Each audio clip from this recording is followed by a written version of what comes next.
Hello, तो मैं राजकुमार शर्मा आज आपको लेकर आ चुका हूँ फिर से पार्ट नंबर 2 में चैप्टर 5 यानी कि सांतत्य के एग्जाम्पल, जो कि हमने कल पढ़ ली थी। सांतत्य की जांच कैसे करते हैं आज उसी के ऊपर डिपेंडेंट एग्जाम्पल करेंगे।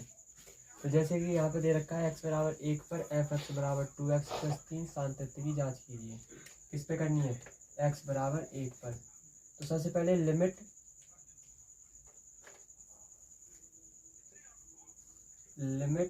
x tends to a f(x).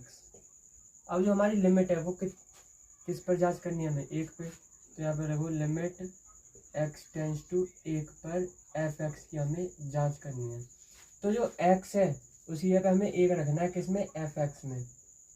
तो f(x) है हमारा 2 इंटू x की जगह पे 1 रखना है, 1 + 3, 2 एकम 2 और 3 5। और इसी के साथ हम डायरेक्ट रख के देखें। डायरेक्ट कैसे? जो x बराबर 1 है वो यहाँ पे f1 की जगह पे रख के देखते हैं, f1 पे। तो x की जगह पे हमने 1 ही तो रखा है, यहाँ पे x की जगह पे 1। तो यहाँ पे भी x की जगह पे 1 रखो, +3 करो, 2 एकम 2, 2 और 3 5। तो f1 = 5, क्योंकि limit x tends to 1 f(x) बराबर है किसके? f1 के। अतः दिया गया फलन f(x) x बराबर 1 पर सांतत्य है। ठीक है यहाँ तक? यानी कि सबसे पहले हमें चेक करना था कि x बराबर 1 पर दर्शाइए कि f(x) 2x + 3 सांतत्य है या नहीं। तो हमने सबसे पहले limit x tends to a f(x) यानी कि x के स्थान पे हमने 1 रखना है ना। तो रख दिया, 5 आया। अब डायरेक्टली रख के देखो एक बार, f बराबर 1, तो 2 × 1 + 3 रखा तो 5 आ गया। यानी कि दोनों तरफ करने में 5 आ रहा है, क्योंकि लिमिट f(x) बराबर f1, अतः दिया गया फंक्शन f(x) x बराबर 1 पर सांतत्य है। ठीक है, तो इसी के साथ दूसरे एग्जाम्पल की ओर चलते हैं। तो इसी के साथ आपका एग्जाम्पल नंबर 2 है कि f(x) बराबर x², x बराबर 0 पर सांतत्य की जांच कीजिए। तो x बराबर 0 पर करनी है जांच। तो क्या चीज़ है ये? लिमिट रखते हैं सबसे पहले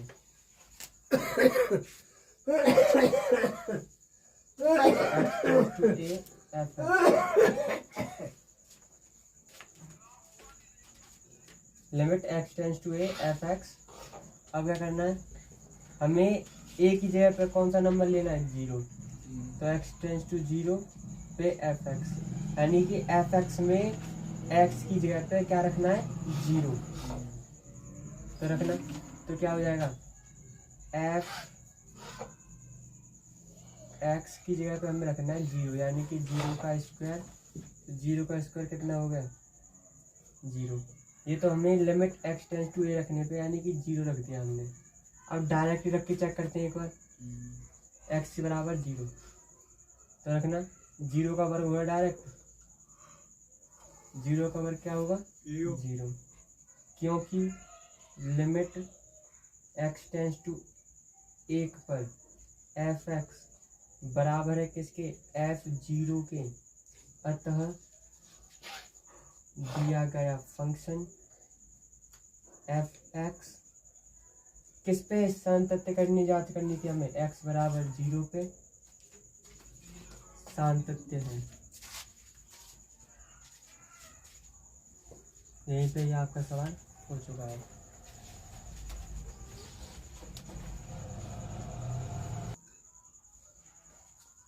तो इसी के साथ हम आ चुके हैं तीसरे एग्जाम्पल पर, जो है f(x) बराबर mod x की हमें जांच करनी है। x बराबर 0 पर सांतत्य की जांच करनी है।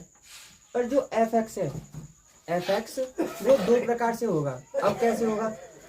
एक तो होता है x यदि छोटा हो 0 से छोटा हो x, तब mod x की वैल्यू नेगेटिव आती है। ठीक है, अब x 0 के बराबर हो या 0 से बड़ा हो तो f(x) की जो वैल्यू होगी वो प्लस में आएगी। तो 2 केस बनते हैं इसमें, दोनों केसों को फंक्शन पे नोट कर देते हैं एक बार। एफ एक्स बराबर,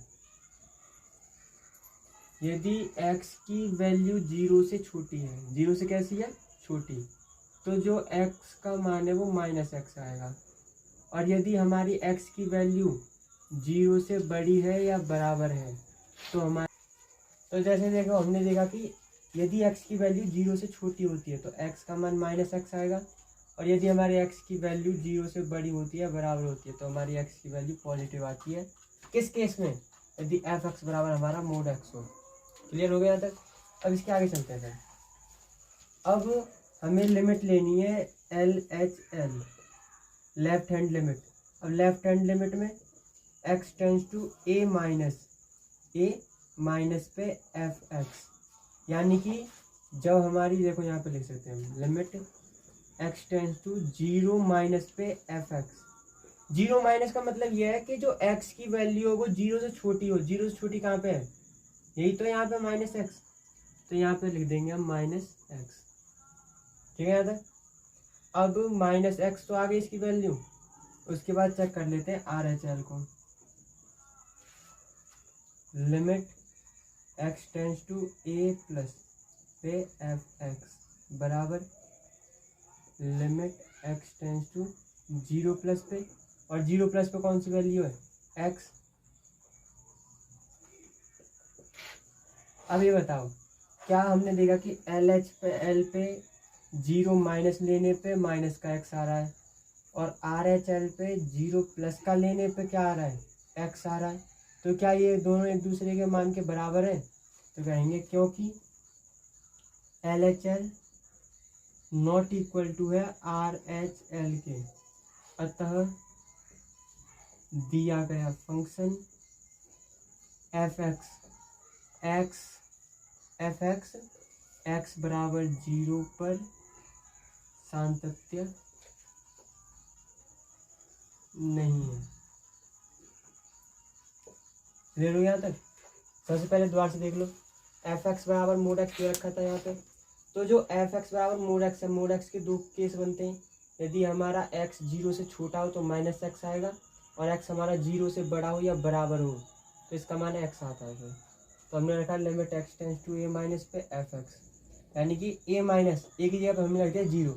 अब 0 माइनस यानी कि 0 से जब कोई चीज़ छोटी हो तो उसका मान माइनस में आएगा, तो माइनस एक्स आ गया। ऐसे ही हमने a प्लस पे रखा तो x आ गया। क्या इन दोनों के मान बराबर है, नहीं है, तो क्या रखा हमने, क्योंकि LHL not equal to RHL, अतः दिया गया फंक्शन x बराबर 0 पर सातत्य नहीं है। इसी के साथ अगर जो यहाँ पे कोई डाउट बनता है तो कमेंट बॉक्स में कमेंट करें, नहीं तो आगे चलते हैं। पढ़ी ना है तो LHL के लिए हमने लिखा limit x tends to a minus f x. अब a की जगह पे हमें लिखना है 0 पे जांच करनी है ना, तो 0 माइनस लो पहले, limit x tends to 0 minus पे एफ एक्स। ठीक है, तो 0 माइनस पे मतलब जो x का मान है वो 0 से छोटा है, तो छोटे के लिए x square plus 3, x square plus 3। अब एक्स स्क्वायर प्लस 3 में 0 तो वैल्यू रखनी है ना इसकी, तो 0 का वर्ग प्लस 3। 0 का वर्ग कितना होगा, 0, बचा क्या, ये 3। ये आया है LHL के लिए। अब बात करते हैं RHL पे, जो कि होगा, हमने LHL में लिया a माइनस, तो RHL में लेंगे a प्लस। तो limit x tends to a plus f x बराबर, अब देखो यहाँ पे तो a प्लस ले लेना, यानी कि 0 बड़ी है अब x से, तो limit x tends to 0 plus पे एफ एक्स। जो x है वो 0 से बड़ा है, तो 0 से बड़े के लिए कौन सा केस लेंगे, एक्स स्क्वायर प्लस 3। तो यहाँ पे देखो limit x tends to 0 plus पे क्या है, एक्स स्क्वायर प्लस 3। अब 0 रखनी है एक्स स्क्वायर की जगह पे, तो 0 का स्क्वायर प्लस 3, तो ये आ गया 3 आ गया ना, यानी कि LHL और RHL दोनों इक्वल हो गए। पर एक कंडीशन और बाकी रहती है जो हम डायरेक्टली करते हैं, यानी कि जब एफ एक्स की जगह पर डायरेक्ट 0 रख दें, एक्स हो गया किसके बराबर, 0 के बराबर, तो देखना 1 आ रहा है ना, क्योंकि LHL किसके बराबर है, RHL के बराबर है या नहीं है, क्योंकि यहाँ पे भी 3 है और यहाँ पे भी 3 है। तो LHL equal to RHL but not equal to F0, है ना। देखो यहाँ पे 3 आ रहा है, यहाँ पे 3 आ रहा है। जैसे हमने x की जगह पे 0 रखा, x बराबर 0 रखा तो मान आया 1। LHL बराबर है RHL बट इक्वल नहीं है किसके, F0 के। अतः दिया गया फंक्शन x बराबर 0 पर सातत्य नहीं है। क्लियर हो यहाँ तक? दोबारा से एक बार समझ लो। x नॉट इक्वल को हमने देखा पहले कि या तो x 0 से छोटी हो या x 0 से बड़ी हो, तब x नॉट इक्वल कहलाएगा, हाँ या ना। यानी कि जब कोई चीज़ एक दूसरे से बड़ी हो या छोटी हो तो हम कह सकते हैं कि ये इसके बराबर नहीं है। अभी जैसे हम बात करें अपनी और तुम्हारी, तो जैसे हम दो व्यक्तियों की तुलना कर रहे हैं, तो एक तो 10 में पढ़ रहा है, एक 11 में पढ़ रहा है, तो हम क्या कहेंगे कि ये दोनों एक दूसरे के इक्वल नहीं है। तो ऐसे ही x की बात हो रही है यहाँ पे, एक दूसरे के इक्वल नहीं है। तो इक्वल नहीं है तो हमने क्या किया, एक बार a माइनस पे x स्क्वायर प्लस 3 रखा, a प्लस पे x स्क्वायर प्लस 3 लिया, और एक बार x बराबर 0 पे रखा, क्योंकि LHL is equal to RHL but not equal to F0। अतः दिया गया फंक्शन x बराबर 0 पर सातत्य नहीं है। ठीक है। यदि इस क्वेश्चन में कोई डाउट हो तो कमेंट बॉक्स में कमेंट करें, नहीं तो फिर आगे क्वेश्चन चलते हैं।